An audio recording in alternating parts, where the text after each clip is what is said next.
Well. Wow. Pressure's on. Oh, What's going on? man, I had a coffee today. It was a bad idea. Double strength coffee. Proper strength coffee for the first time in over 6 months, and it honestly, I'm okay with not having coffee anymore if that's how it makes me feel. I feel like I've been like what's the Speedy Gonzalez guy? Like, Yep. but just in my house. Like Roadrunner, or like the little rat mouse thingy? The little rat mouse thingy. Yeah, me around my house. The dogs were freaked out. So, tell me a bit about you. What got you into becoming a yoga instructor, meditation guru? Why do you do what you do? Well, because of the way that coffee makes me feel. But to be honest, like, in a way, that's a great example, like how I felt today just after having a coffee and really like stressing my nervous system.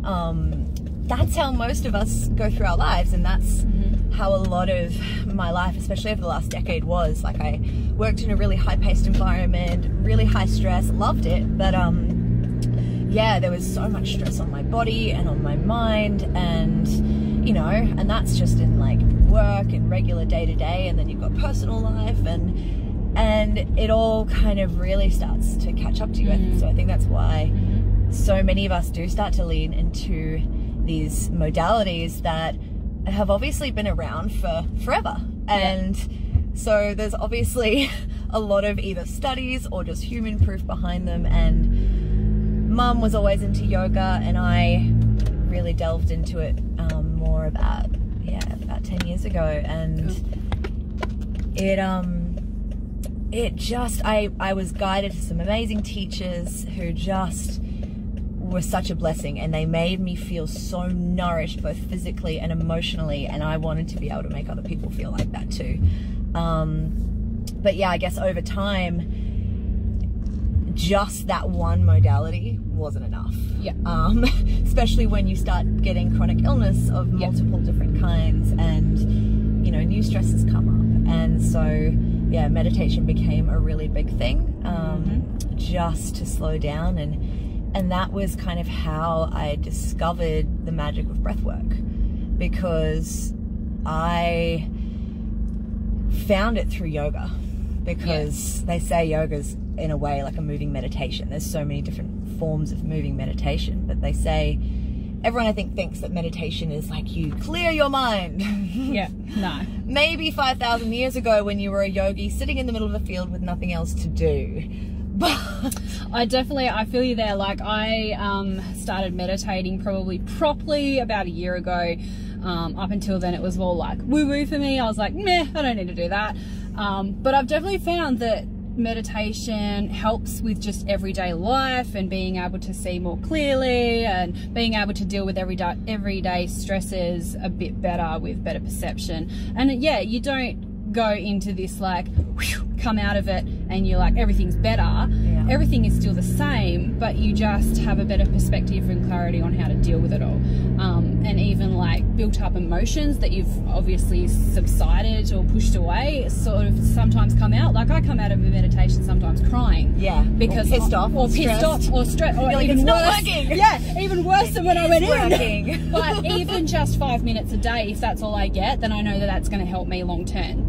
So getting into the breath work and that, how did you sort of come into doing that, and what sort of breath work? Because there's so many different varieties of breath work, like I've only heard of Wim Hof. I mean, that's the thing is, I guess first of all, when we start talking about breath work, everyone's like, what do you mean breath work? Why is this even a thing? I know how to breathe. And I'm like, that's the biggest thing that I get when I talk about breath work. It's like, what do you mean? I know how to breathe. I breathe all day. But I think in today's day and age, we don't take into account that we're not breathing deeply. And then when you tell someone to take a deep breath, they're like, and it's like, that is not, actually, that's in a way stressing you out more on a certain level. So breath work is so many different modalities of activating and really using your breath as a tool to calm the nervous system, just to slow things down. Because, I mean, we can even do it right now. Like, take a moment, take a deep breath in, take a long breath out. Like, how many times a day do you stop everything? Yeah. Don't stop driving. But, and do that. And so I think it's important to acknowledge why we need to actually activate and use the breath and the oxygen and things like that, because we don't. For the most part, we're all... It's very shallow breath from like in the chest, isn't it? A lot of people don't know how to breathe deeply from the belly, hey? Exactly. And a lot of it is, you know, and there's so many factors. There's life stress. There's systemic inflammation in the body. The body is stressed. Technology is so stressful on the nervous system. Like, just observe next time you're in the scroll hole, you're probably holding your breath in many ways, or breathing very shallow. And now that you've mentioned that, I notice like when I get into a bit of a scroll hole sometimes, I'm actually, holding my breath. And I'm like, my mum pointed that out. And you're like, whoa. It's almost like you're like, and because we get so stimulated by not just the world, not just the things we consume, but obviously the things we see on the screen, especially with social media. It stimulates the neurotransmitters in the brain, and it's exhausting for the body. So really finding all these different ways to activate and really use the breath as a tool really fascinated me. And it started with Ujjayi breath, which is the yogic breath, which is really just slowing it down. And then you kind of expand from there. There's so many different forms of breath in yoga that are really interesting and fun to delve into. So, but then you do get into like Wim Hof's technique, which is fantastic, which I've used almost every day for the last couple of years, which has helped me shift through a lot of trauma, both physical and emotional. And then you move into a kind of an expansion of that called holotropic breathing, which is really activated, really like intense breath, which you do for a long period of time, which is only good to do really in a guided space, because all sorts of fun things can happen. Cool. So, in a nutshell, don't give us too much information, obviously, because it is a webinar that you have to attend to get the full experience. But what are you going to take us through?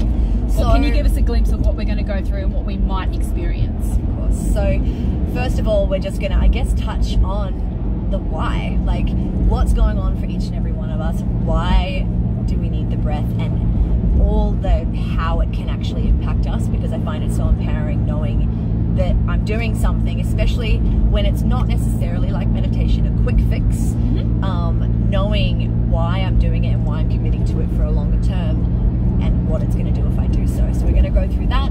Then we're going to go through, I think I've got 6 different forms of breath work that we're going to touch on. And we're actually going to make it interactive and do the breath work as well. Yes. I'm so excited. Me too. Awesome. Thanks for chatting. No worries. See you guys there.